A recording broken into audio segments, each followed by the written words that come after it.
இப்ப அரசு செய்யக்கூடிய தவறுகளை சுட்டிக்காட்டிட்டு இருக்கீங்க. இதுக்கு அடுத்து வரக்கூடிய 5 ஆண்டுகளுக்கும் முதலமைச்சரா விஜய் தான் இருப்பான்னு சொல்லி வைக்க சொல்றாரு. ஒரு உறுதிமான கருத்து. அவரு என்ன நீ கொஞ்சம் முன்னாடி சொன்னீங்க, கலைஞர்கிட்ட உறுதிமொழி கொடுத்தாரு. அவர் அரசியல்ல அடிக்கடி வாக்குறுதி மீறக்கூடிய ஒருத்தர் இருக்கா. நீங்க தான் சொன்னீங்க. இப்போ கலைஞரிடத்துல நான் மு.க. ஸ்டாலினோடு இருப்பேன், உதயநிதி ஸ்டாலினோடு இருப்பேன்னு சொன்னாருன்னு சொல்லிட்டு இப்போ ஆஸ்திரேலியா ஆகிறாரு. அதனால அவர் பேச்சில் பெருசா எடுத்துக்க அதை விட்டுட்டு போங்க. ஏறக்குறை 7 சட்டமன்ற தொகுதி காலியா இருக்கு. இது ஒரு மினி இன்னும் பலதுக்கு வியூகம் என்னவா இருக்கு? நாங்க எதையும் சந்திக்க தயாரா இருக்கிறோம். எங்க தலைவர் தெளிவான முடிவு எடுப்பார். ஒரு இடைத்தேர்தல் கூட்டணி இல்லாத ஒரு சூழ்நிலை, அது தலைவர் முடிப்பு எடுப்பாரு. நாங்க என்ன முடிவுன்றத தெளிவா எடுப்பார். அதிமுக இன்னும் நிறைய பேர் வரக்கூடிய வாய்ப்பு இருக்கு, ராஜினாமா செய்யக்கூடிய வாய்ப்பு எல்லாம் இருக்குன்றாங்க. அது தெரியல. ஒரு எதிர்கட்சியாக நாங்க we are going ஸ்டடி. எங்களுக்கு பிரச்சனை கிடையாது. அதனால மக்கள் எங்க பக்கம் திரும்பி கொண்டிருக்கிறார்கள். செய்துவிட்ட தவறுக்காக வருத்தி கொண்டிருக்கிறார்கள். எல்லா இடத்திலும் மாற்றம் தெரிகிறது. மக்கள் சரியா இருக்கிறாங்க. அதனால அது எங்க தலைவர் தெளிவான முடிவு எடுப்பார். அந்த முடிவுக்கு சம்பாசமுத்திரம் தொகுதியில இடைத்தேர்தல் நாம் தமிழர் கட்சியுடைய ஒருங்கிணைப்பாளர் சீமான் போட்டு நான் சொல்லிட்டு திருப்பி இது ஒரு பொது வேட்பாளர் அவர் நிப்பாட்டம் ஒரு கருத்து முன்வைக்கப்படுது. இது இப்ப தேர்தல் நடத்திட்டாங்க சொல்ல முடியும். அறிவிக்கப்பட்ட வாய்ப்பு இருக்காது. அதெல்லாம் தலைவர் தான் சொல்லுவாரு.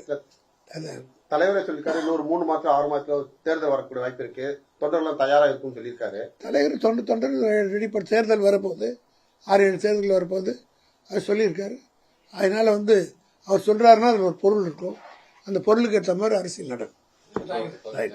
காங்கிரஸ் இப்ப அரசு செய்யக்கூடிய தவறுகளை சுட்டிக்காட்டிட்டு இருக்கீங்க. இதுக்கு அடுத்து வரக்கூடிய 5 ஆண்டுகளுக்கும் முதலமைச்சரா விஜய் தான் இருப்பான்னு சொல்லி வைக்க சொல்றாரு. ஒரு உறுதிமான கருத்து. அவரு என்ன நீ கொஞ்சம் முன்னாடி சொன்னீங்க, கலைஞர்கிட்ட உறுதிமொழி கொடுத்தாரு. அவர் அரசியல்ல அடிக்கடி வாக்குறுதி மீறக்கூடிய ஒருத்தர் இருக்கா. நீங்க தான் சொன்னீங்க. இப்போ கலைஞரிடத்துல நான் மு.க. ஸ்டாலினோடு இருப்பேன், உதயநிதி ஸ்டாலினோடு இருப்பேன்னு சொன்னாருன்னு சொல்லிட்டு இப்போ ஆஸ்திரேலியா ஆகிறாரு. அதனால அவர் பேச்சில் பெருசா எடுத்துக்க அதை விட்டுட்டு போங்க. ஏறக்குறை 7 சட்டமன்ற தொகுதி காலியா இருக்கு. இது ஒரு மினி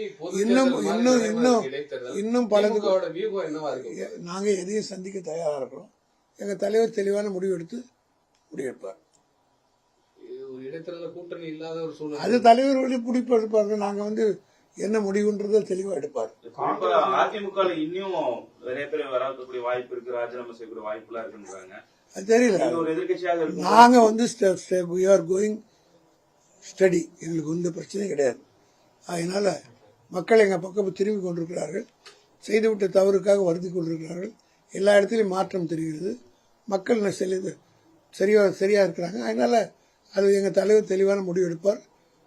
அந்த முடிவுக்கு சம்பாசமுத்திரம் தொகுதியில இடைத்தேர்தல் நாம் தமிழர் கட்சியுடைய ஒருங்கிணைப்பாளர் சீமான் போட்டு நான் சொல்லிட்டு திருப்பி இது ஒரு பொது வேட்பாளர் அவர் நிப்பாட்டம் ஒரு கருத்து முன்வைக்கப்படுது.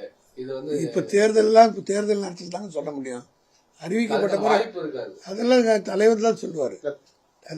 தலைவரே சொல்லிருக்காரு. இன்னொரு 3 மாசம் 6 மாசத்துல தேர்தல் வரக்கூடிய வாய்ப்பு இருக்கு, தொண்டர்கள் தயாரா இருக்கும் சொல்லியிருக்காரு. தலைவர் தொண்டர் ரெடி பண்ண தேர்தல் வரப்போகுது, 6-7 தேர்தல் வரப்போகுது அது சொல்லியிருக்காரு. அதனால அவர் சொல்றாருன்னா அது ஒரு பொருள் இருக்கும். அந்த பொருளுக்கு ஏற்ற மாதிரி அரசியல் நடக்கும். காங்கிரஸ்